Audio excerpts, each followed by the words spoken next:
Hi everyone, hope you're doing well. Good to see you again, my friends. In this video, we're going to talk about what we need to get started with website design.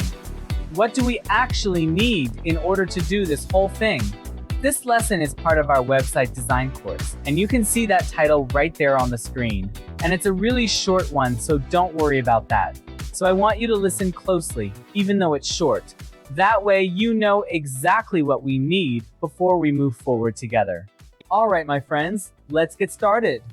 To design a website, we need 4 things in total. Pay close attention here, because there are 4 things we absolutely need. First of all, we need a space to host our website. Now, what exactly does that mean? It simply means we need hosting. For example, think about those pages you build, the screenshots you drop in along the way, and that overall frame you carefully put together for your site. Everything you create needs to live somewhere, right? Think about it like this. When you take a screenshot on your phone, where does it actually get stored? It gets stored on the phone's memory. So in the same way, we need a space to keep our website, and that space is what we call hosting. The second thing we need is a domain. So for example, let's say google.com is your domain. That domain is basically what connects over to your host. And for the third thing, we actually need some kind of website design tool. So what's our website design tool going to be? There are already some software tools out there. They were built as open source, developed by people who came before us. We install them on our own hosting, using our own domain. Then we start designing the site using them, step by step. Basically, they're here to make our job so much easier. It's kind of like, let's say I want to give you an example from programming. Think about it like the C language.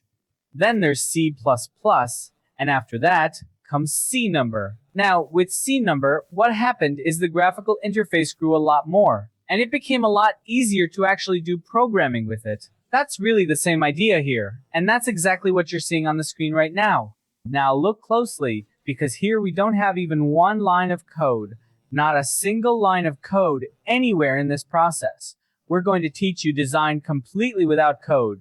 We'll do it in a simple way using a modern method. So for this, we need a set of tools, and we'll install every one of those tools on my hosting. Now finally, there's a 4th thing we need to talk about. We also need someone who won't get discouraged along the way. Because let's be honest, a lot of people are in a hurry, and by nature, they're impatient people. And very quickly, let's talk about something important. Some of you might just give up on this. You might back out. You might run away. And you might never finish this whole course. And honestly, that's not a good move to make. It's actually a real mistake. Why do I say that? Because, look, I promise you something here. If you stick with this course all the way through to the end, you're going to start earning, either for yourself or for someone else, or you'll get hired somewhere. So guys, please, listen up.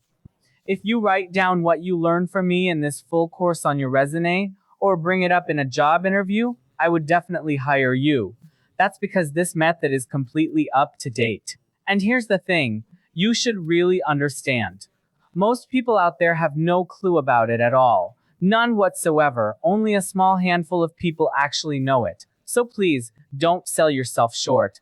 You are going to succeed, for sure. I wish you all the very best. See you in the next lesson. Take care.